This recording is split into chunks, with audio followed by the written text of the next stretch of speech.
The System of Dr. Tarr and Professor Fether by Edgar Allan Poe.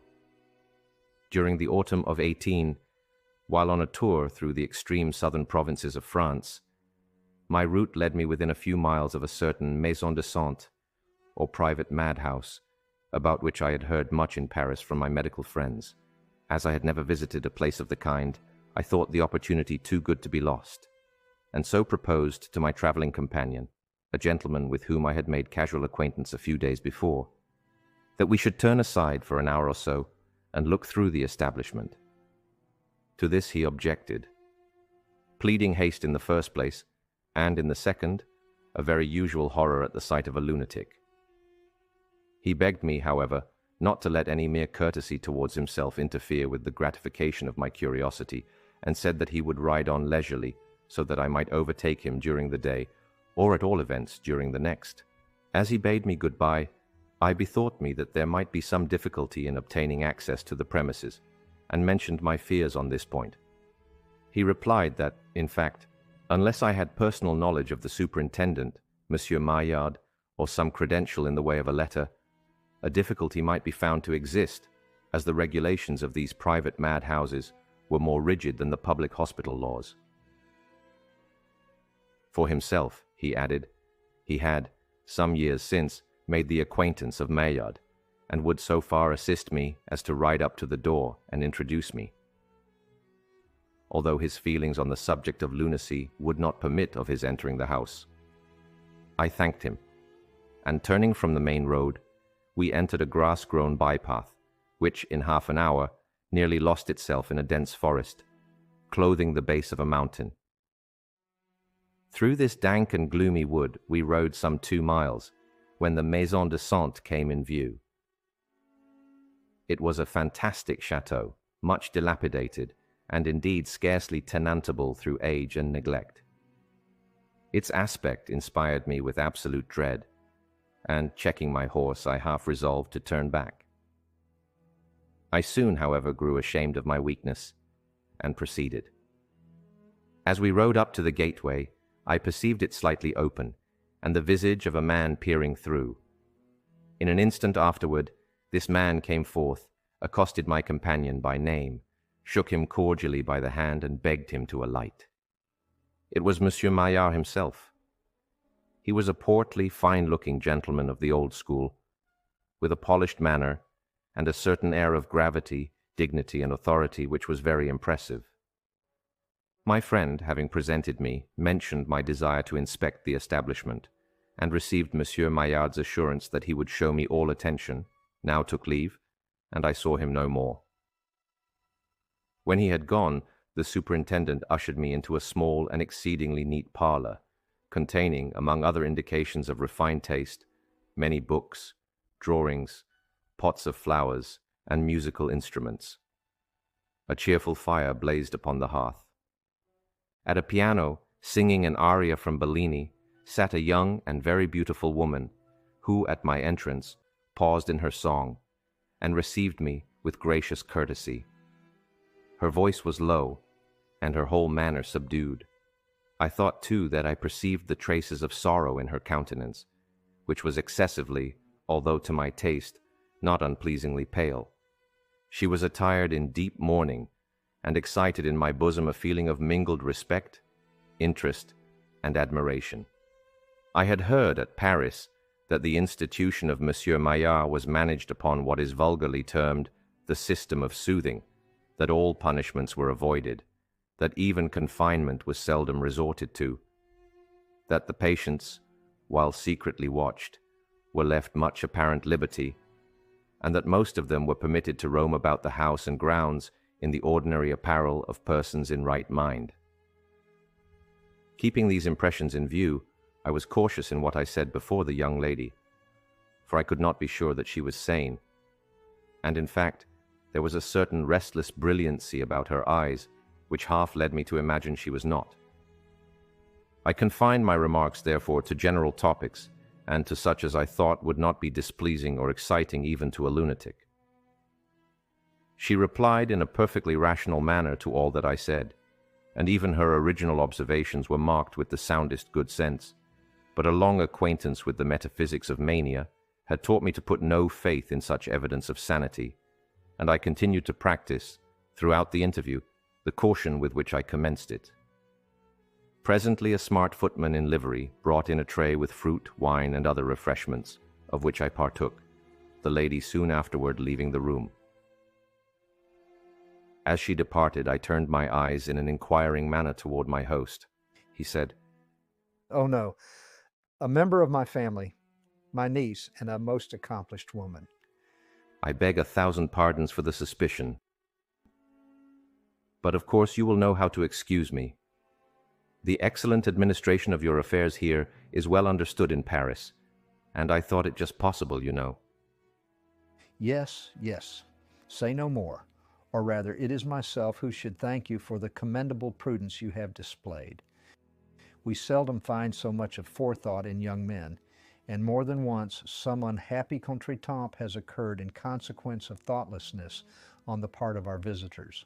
While my former system was in operation, and my patients were permitted the privilege of roaming to and fro at will, they were often aroused to a dangerous frenzy by injudicious persons who called to inspect the house. Hence I was obliged to enforce a rigid system of exclusion, and none obtained access to the premises upon whose discretion I could not rely." "While your former system was in operation," I said, repeating his words. "Do I understand you, then, to say that the soothing system of which I have heard so much is no longer in force?" "It is now several weeks since we have concluded to renounce it forever."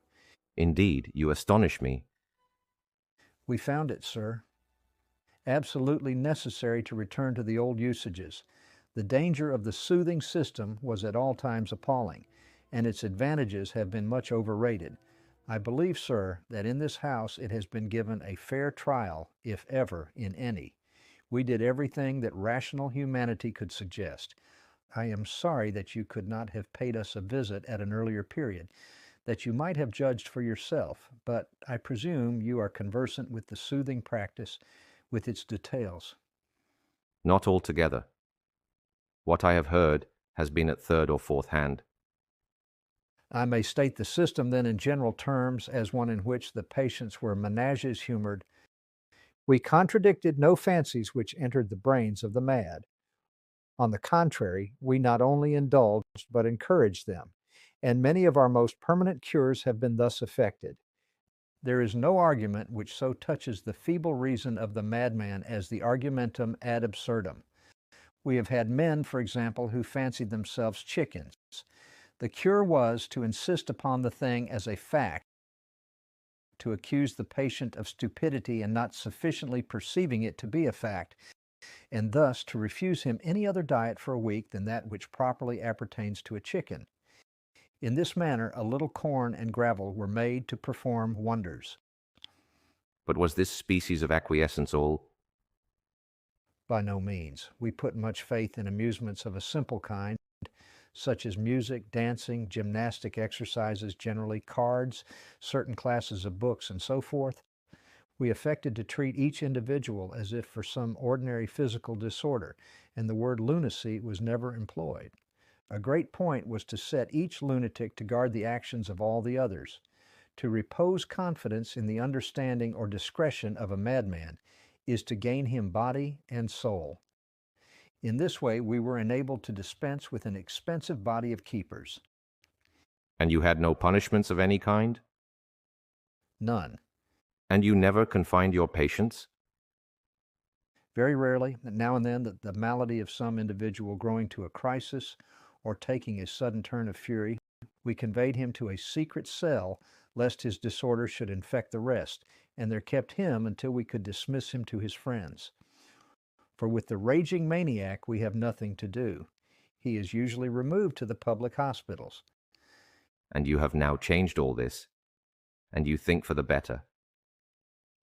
"Decidedly. The system had its disadvantages and even its dangers.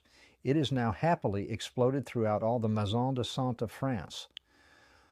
"I'm very much surprised," I said, "at what you tell me, for I made sure that, at this moment, no other method of treatment for mania existed in any portion of the country." You are young yet, my friend, but the time will arrive when you will learn to judge for yourself of what is going on in the world without trusting to the gossip of others. Believe nothing you hear, and only one half that you see. Now, about our maison de sant, it is clear that some ignoramus has misled you. After dinner, however, when you have sufficiently recovered from the fatigue of your ride, I will be happy to take you over the house and introduce to you a system which, in my opinion, and in that of everyone who has witnessed its operation, is incomparably the most effectual as yet devised. Your own? One of your own invention? I am proud to acknowledge that it is, at least in some measure.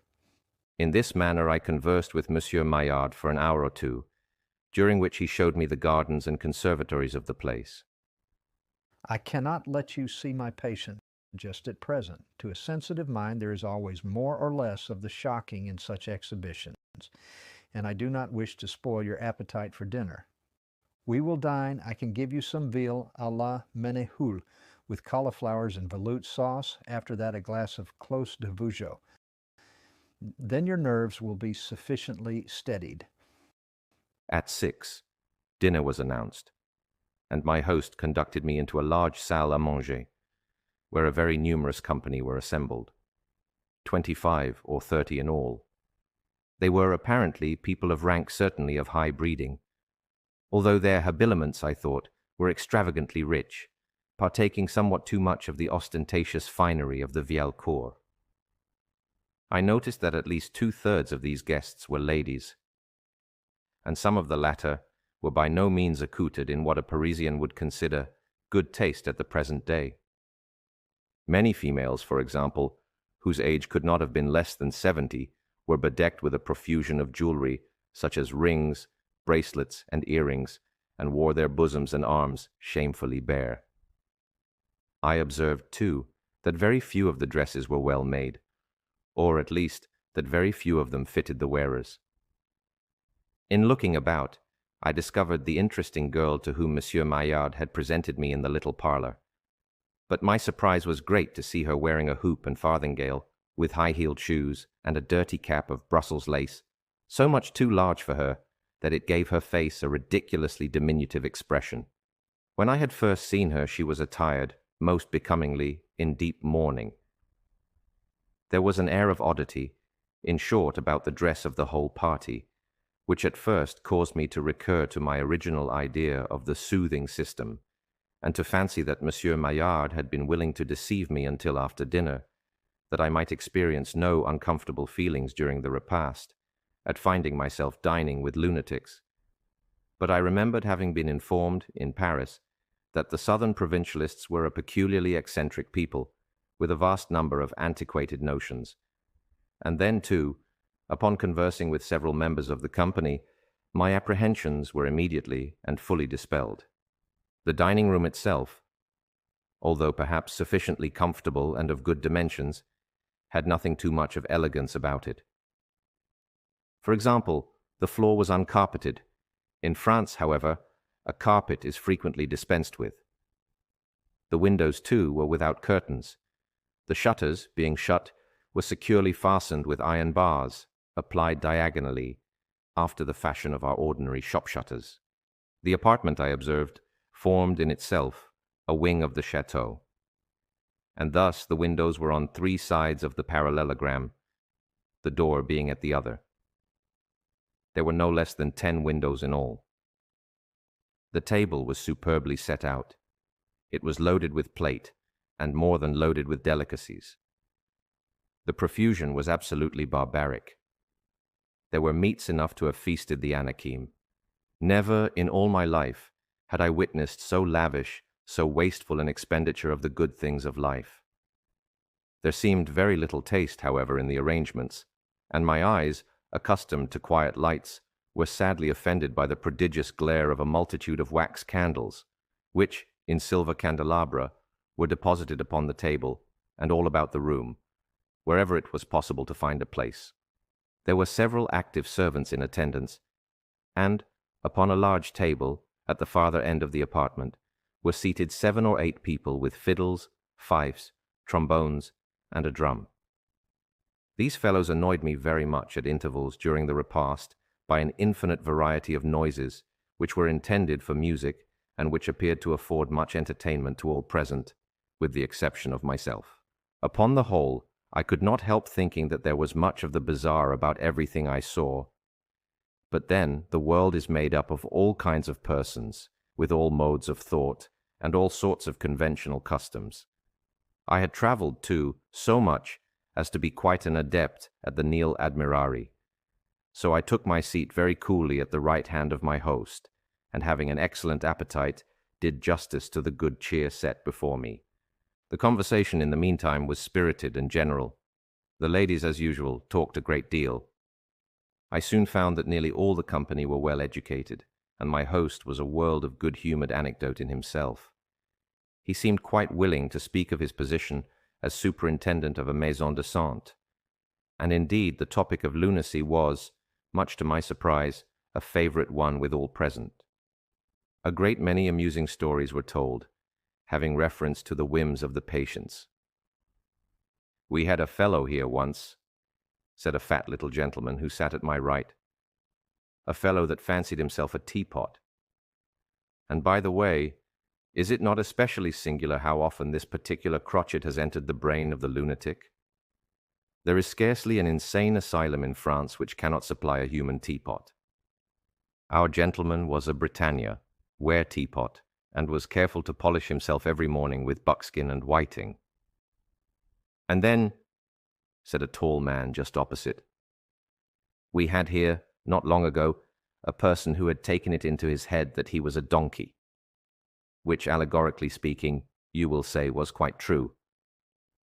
He was a troublesome patient, and we had much ado to keep him within bounds. For a long time he would eat nothing but thistles, but of this idea we soon cured him by insisting upon his eating nothing else. Then he was perpetually kicking out his heels, so... Mr. de Kock, I will thank you to behave yourself. Here interrupted an old lady who sat next to the speaker. Please keep your feet to yourself. You have spoiled my brocade. Is it necessary, pray, to illustrate a remark in so practical a style? Our friend here can surely comprehend you without all this. Upon my word, you are nearly as great a donkey as the poor unfortunate imagined himself. Your acting is very natural, as I live. "Mille pardons, Mamselle," replied Monsieur de Kock, thus addressed. "1,000 pardons. I had no intention of offending. Mademoiselle Laplace, Monsieur de Kock will do himself the honor of taking wine with you." Here Monsieur de Kock bowed low, kissed his hand with much ceremony, and took wine with Mademoiselle Laplace. "Allow me, mon ami." "Now," said Monsieur Maillard, addressing myself, "allow me to send you a morsel of this veal à la Saint-Menehould. You will find it particularly fine." At this instant, 3 sturdy waiters had just succeeded in depositing safely upon the table an enormous dish, or trencher, containing what I suppose to be the monstrum horrendum informe ingens cui lumen ademptum. A closer scrutiny assured me, however, that it was only a small calf roasted whole, and set upon its knees, with an apple in its mouth, as is the English fashion of dressing a hare. "Thank you, no," I replied. "To say the truth, I am not particularly partial to veal à la Saint. What is it? For I do not find that it altogether agrees with me. I will change my plate, however, and try some of the rabbit." There were several side dishes on the table, containing what appeared to be the ordinary French rabbit, a very delicious morceau, which I can recommend. "Pierre," cried the host, "change this gentleman's plate and give him a side piece of this rabbit au chat." "This what?" said I. "This rabbit au chat. Why, thank you. Upon second thoughts, no. I will just help myself to some of the ham." There is no knowing what one eats, thought I to myself, at the tables of these people of the province. I will have none of their rabbit au chat, and, for the matter of that, none of their cat or rabbit either. "And then," said a cadaverous-looking personage near the foot of the table, taking up the thread of the conversation where it had been broken off. "And then, among other oddities, we had a patient. once upon a time, who very pertinaciously maintained himself to be a Cordova cheese, and went about with a knife in his hand, soliciting his friends to try a small slice from the middle of his leg. He was a great fool, beyond doubt, interposed someone. but not to be compared with a certain individual whom we all know, with the exception of this strange gentleman. I mean the man who took himself for a bottle of champagne, and always went off with a pop and a fizz in this fashion. Here the speaker, very rudely as I thought, put his right thumb in his left cheek, withdrew it with a sound resembling the popping of a cork, and then, by a dexterous movement of the tongue upon the teeth, created a sharp hissing and fizzing, which lasted for several minutes, in imitation of the frothing of champagne. This behavior, I saw plainly, was not very pleasing to Monsieur Maillard. But that gentleman said nothing, and the conversation was resumed by a very lean little man in a big wig. And then there was an ignoramus, Said he, who mistook himself for a frog, which, by the way, he resembled in no little degree. I wish you could have seen him, sir. Here the speaker addressed myself. It would have done your heart good to see the natural airs that he put on. Sir, if that man was not a frog, I can only observe that it is a pity he was not. His croak thus, "Ooh, ooh," was the finest note in the world, and when he put his elbows upon the table thus, after taking a glass or two of wine, and distended his mouth thus, and rolled up his eyes thus, and winked them with excessive rapidity, thus, why then, sir, I take it upon myself to say positively that you would have been lost in admiration of the genius of the man. I have no doubt of it, I said. And then, Said somebody else. then there was Petit Gaillard, who thought himself a pinch of snuff, and was truly distressed because he could not take himself between his own finger and thumb. And then there was Jules de Soulière, who was a very singular genius, indeed, and went mad with the idea that he was a pumpkin. He persecuted the cook to make him up into pies, a thing which the cook indignantly refused to do. For my part, I am by no means sure that a pumpkin pie à la de Soulière would not have been very capital eating indeed. You astonish me, said I, and I looked inquisitively at Monsieur Maillard. That gentleman laughed. Very good indeed. You must not be astonished, mon ami. Our friend here is a wit, a droll. You must not understand him to the letter. And then, Said some other one of the party. then there was Buffon Legrand, another extraordinary personage in his way. He grew deranged through love, and fancied himself possessed of two heads. One of these he maintained to be the head of Cicero, the other he imagined a composite one, being Demosthenes from the top of the forehead to the mouth, and Lord Brougham's from the mouth to the chin. It is not impossible that he was wrong, but he would have convinced you of his being in the right, for he was a man of great eloquence. He had an absolute passion for oratory and could not refrain from display. For example, he used to leap upon the dinner table thus, and he... Here a friend, at the side of the speaker, put a hand upon his shoulder and whispered a few words in his ear, upon which he ceased talking with great suddenness and sank back within his chair. And then, Said the friend who had whispered. There was Boulard, the teetotum. I call him the teetotum because, in fact, he was seized with the droll but not altogether irrational crotchet, that he had been converted into a teetotum. You would have roared with laughter to see him spin. He would turn round upon one heel by the hour, in this manner, so. Here the friend whom he had just interrupted by a whisper performed an exactly similar office for himself. But then, Cried the old lady at the top of her voice. your Monsieur Bouillard was a madman, and a very silly madman at best. For who, allow me to ask you, ever heard of a human teetotum? The thing is absurd. Madame Joyeuse was a more sensible person, as you know. She had a crotchet, but it was instinct with common sense, and gave pleasure to all who had the honour of her acquaintance. She found upon mature deliberation that by some accident she had been turned into a chicken cock, but as such she behaved with propriety.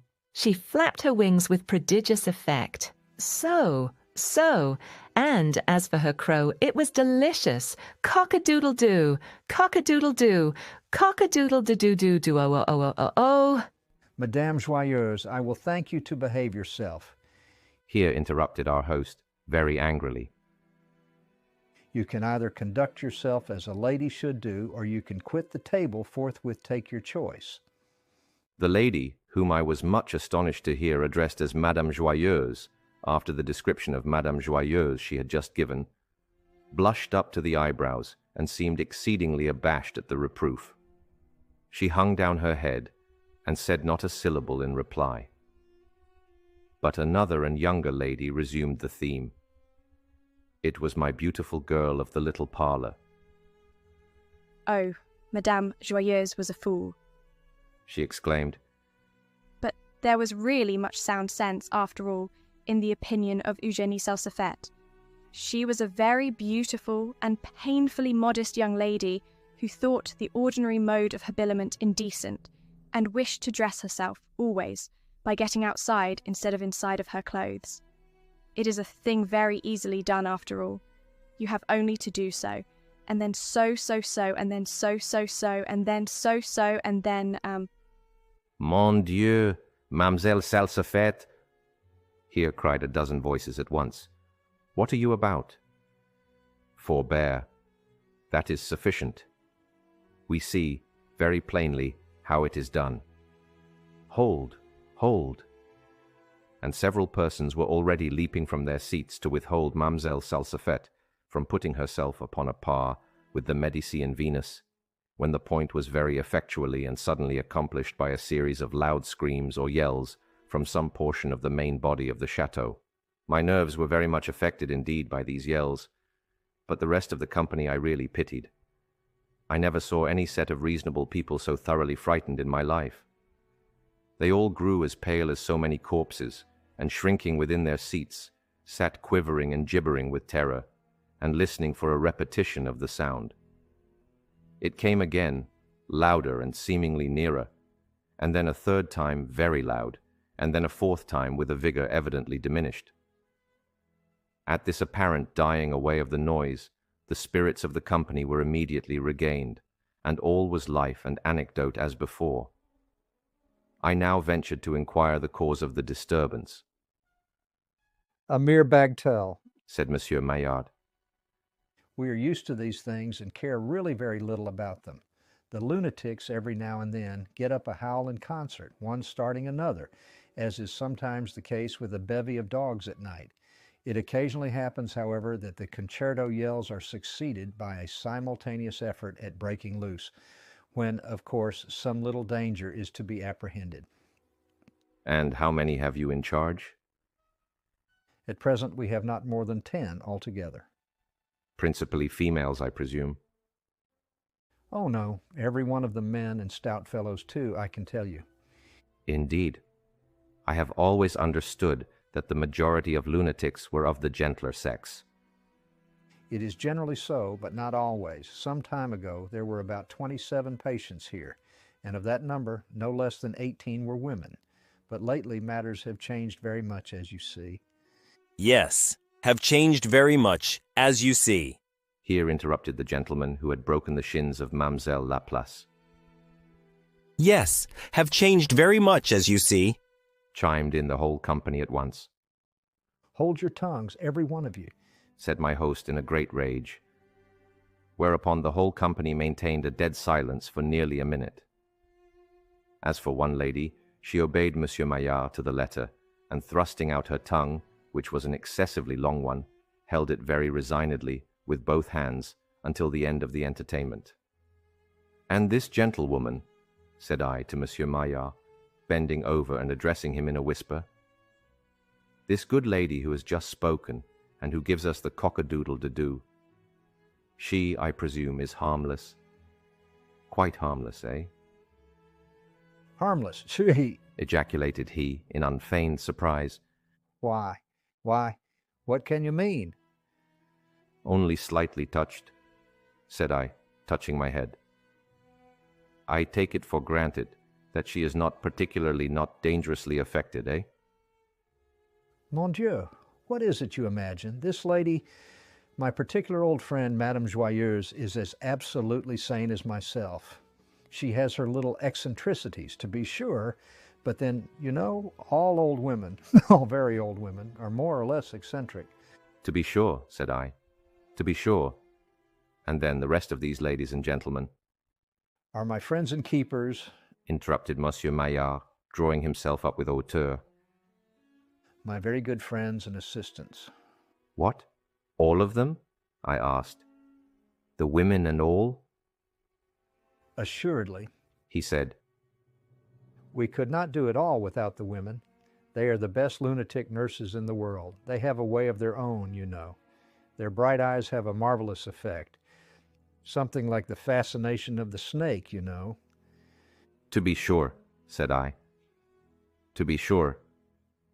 They behave a little odd, eh? They are a little queer, eh? Don't you think so? Odd? Queer?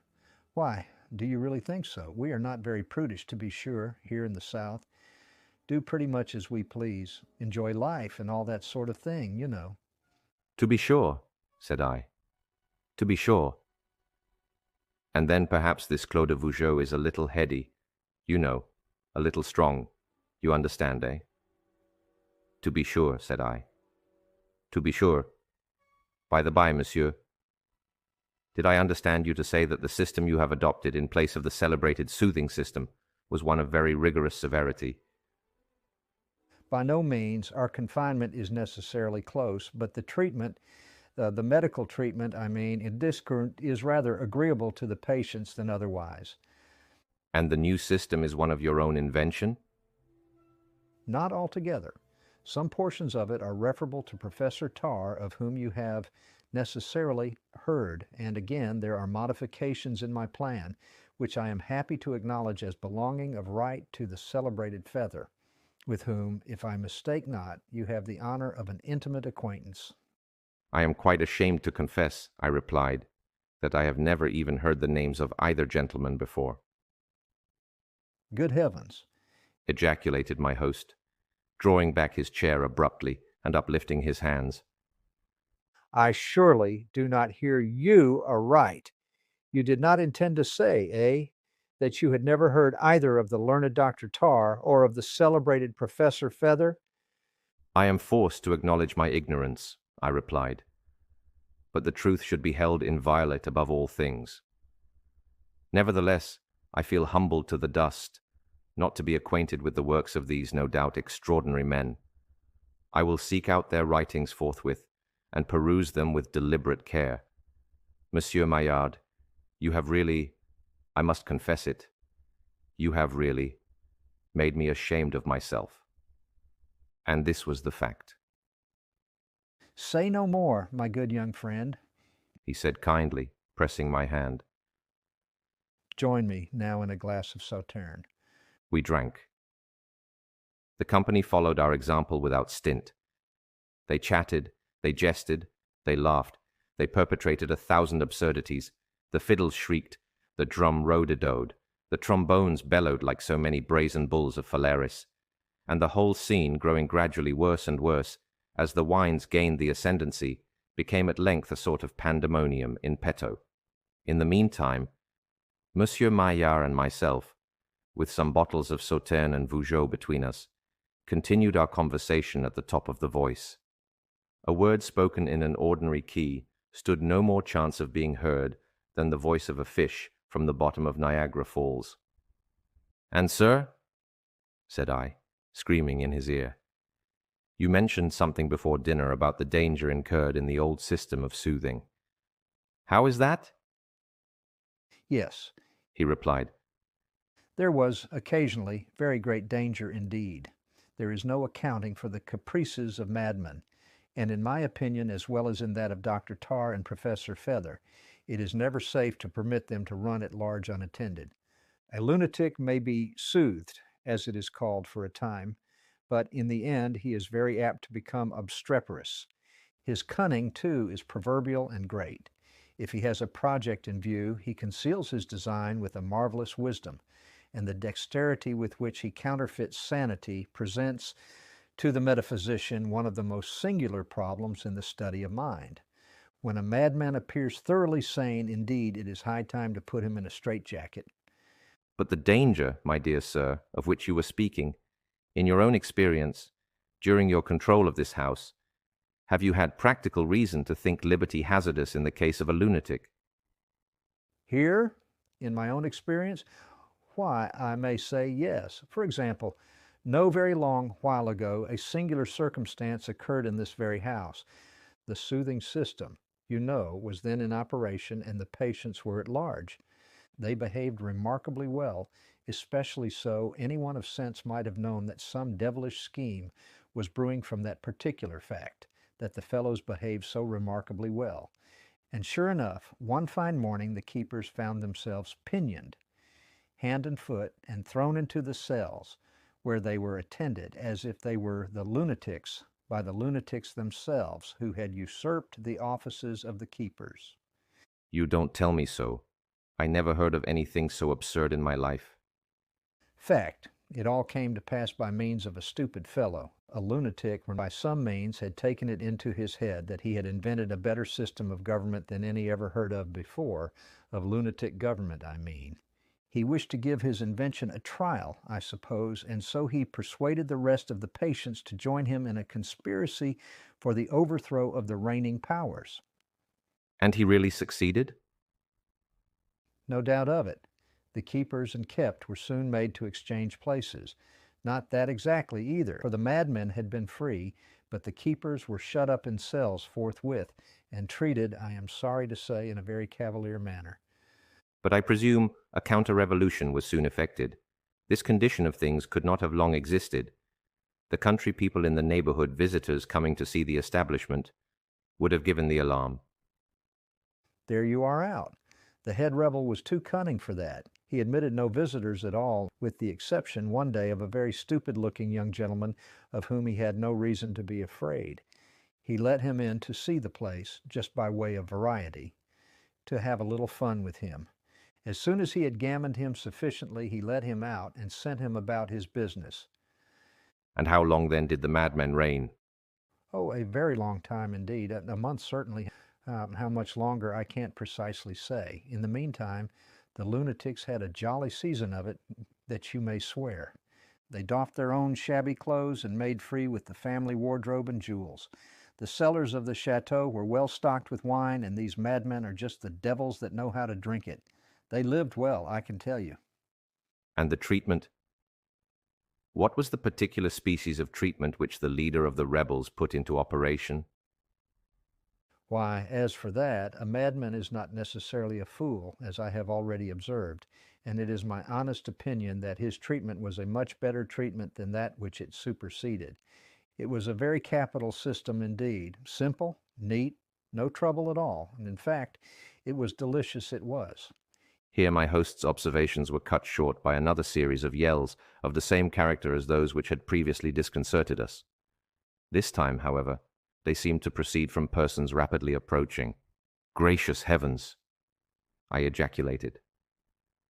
The lunatics have most undoubtedly broken loose.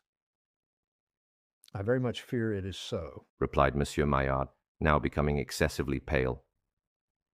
He had scarcely finished the sentence before loud shouts and imprecations were heard beneath the windows, and immediately afterward it became evident that some persons outside were endeavoring to gain entrance into the room. The door was beaten with what appeared to be a sledgehammer, and the shutters were wrenched and shaken with prodigious violence. A scene of the most terrible confusion ensued. Monsieur Maillard, to my excessive astonishment, threw himself under the sideboard.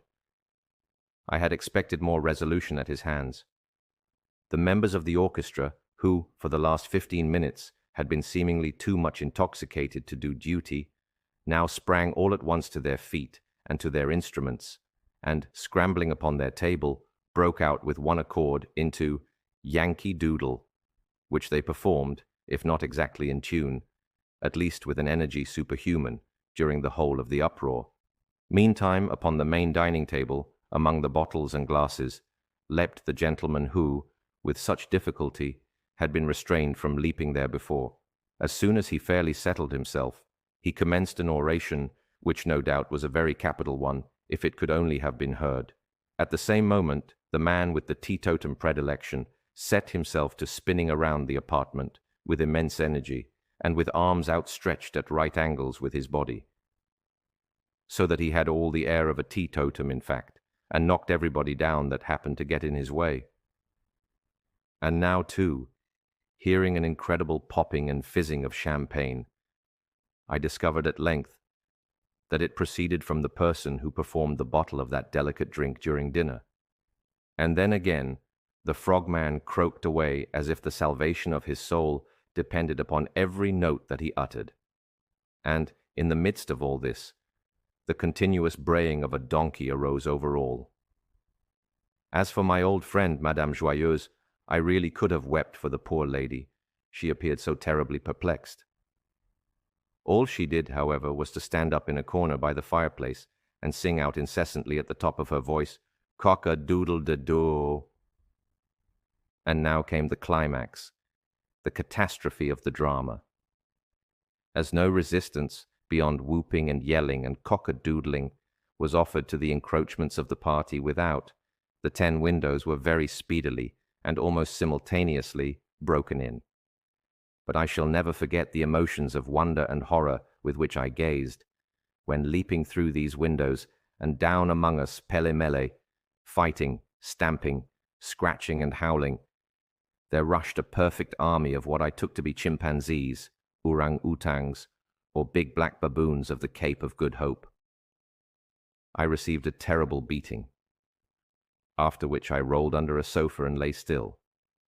After lying there some 15 minutes, during which time I listened with all my ears to what was going on in the room, I came to same satisfactory denouement of this tragedy. Monsieur Maillard, it appeared, in giving me the account of the lunatic who had excited his fellows to rebellion, had been merely relating his own exploits.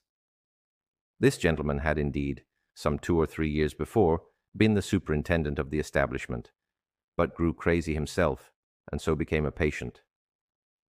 This fact was unknown to the traveling companion who introduced me. The keepers, 10 in number, having been suddenly overpowered, were first well tarred, then carefully feathered, and then shut up in underground cells. They had been so imprisoned for more than a month, during which period Monsieur Maillard had generously allowed them not only the tar and feathers, which constituted his system, but some bread and abundance of water. The latter was pumped on them daily. At length, one escaping through a sewer gave freedom to all the rest. The soothing system, with important modifications, has been resumed at the chateau, yet I cannot help agreeing with Monsieur Maillard that his own treatment was a very capital one of its kind. As he justly observed, it was simple, neat, and gave no trouble at all, not the least. I have only to add that, although I have searched every library in Europe for the works of Dr. Tarr and Professor Fether, I have, up to the present day, utterly failed in my endeavors at procuring an edition. The end. Thanks for listening.